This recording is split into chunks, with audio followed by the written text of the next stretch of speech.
go over those signals again real quick. We're a little bit closer to the camera so everybody can see. Okay. Well, I'll direct the serve. I'll use, if I turn around so no one, the opponent can't see it. This is T. That's the wide one. Middle finger for body. And then I'll give them a poach signal. If I want to poach, it's scissors. We just rock, paper, scissors. Okay, scissors. And then a rock is a fake and stay. And then paper is just a stay, but we rarely use the paper.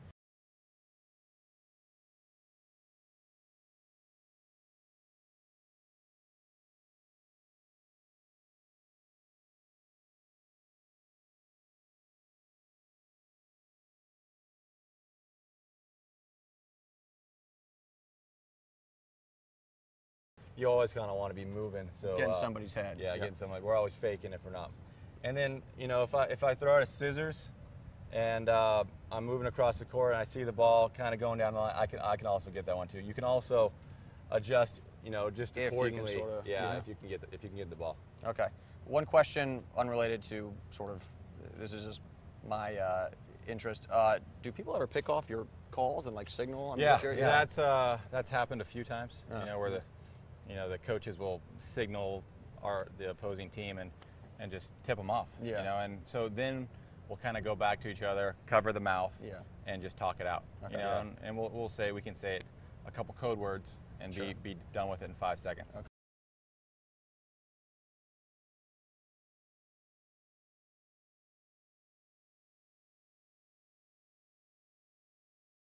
So if people watch us play, we're not always signaling. We're sometimes communicating verbally.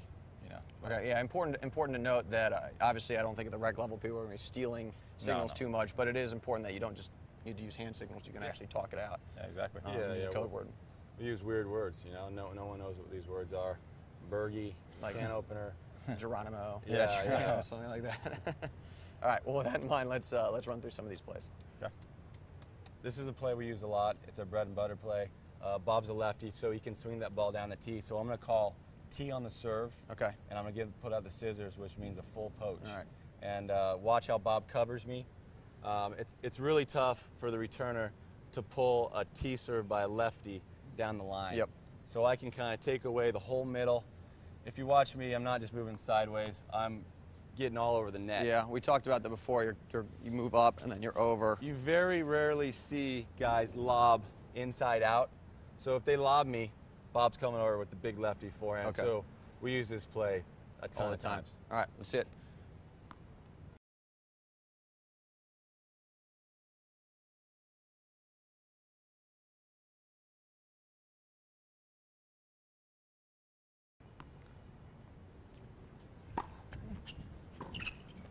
Woo! That's too good. If they can hit it in the alley, they're going to win the point. Sure. But it's tough to hit it in the alley, 3 feet wide off a big lefty server serving 120. Too good. Let's see. That's when you clap your hands. They got to do that. They got to do that 4 times to win the game. All right.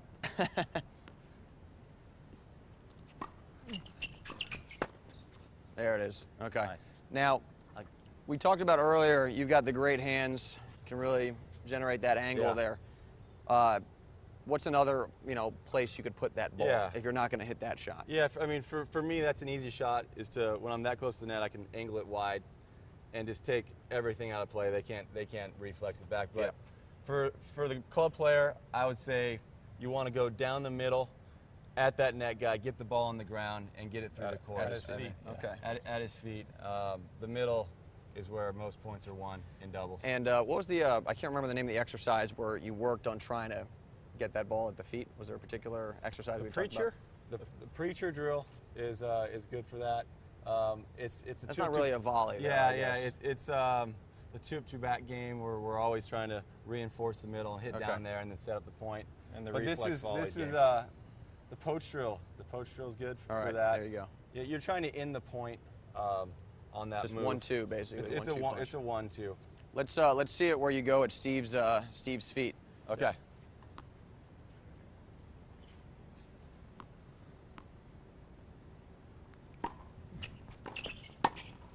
There we go. Sorry, Steve. Sorry, buddy.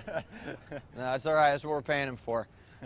So talk a little bit about, where the serve's going. You've gotten that piece down. Now, you're shifting forward like we've talked about before. When do you make this move over to cut that ball off? I'm making that move. You always want to try to hold as long as possible. Yep. But I don't think you can hold right until he hits the ball. You got to move a little bit before. But I'm always moving forward. Yeah. Even on a non-poach, I'm always moving forward. And then you split, and you make one hard move here. Yep. Again, basically diagonal.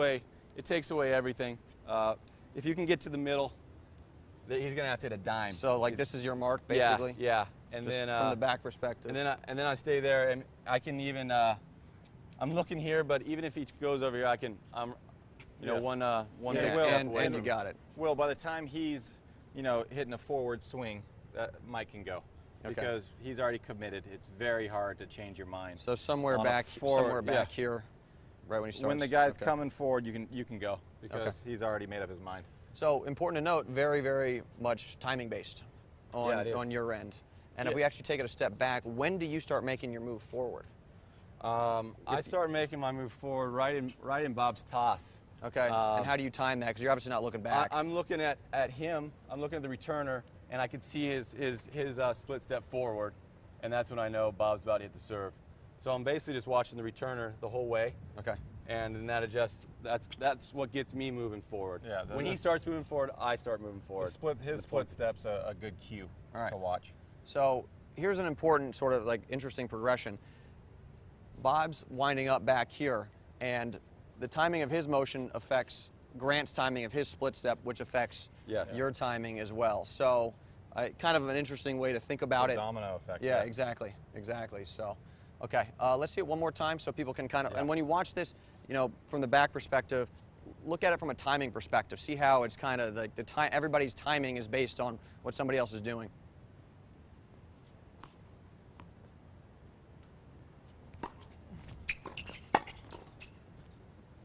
There we go. Nice. So it's the 1-2 punch. So yeah, a lot of times I'm not going exactly down the middle. I'm just going right at the net guy, and that's the toughest reflex. A half volley coming right at your feet from 10 feet away. Yep. And your forward momentum, the angle, the pace of the return, the angle you're moving rather, is really what gives you a lot of stick on that volley. So you don't need to take this big cut. No, I'm right on the net. Those are simple volleys. It's over. The point's over if the ball comes to me. All right.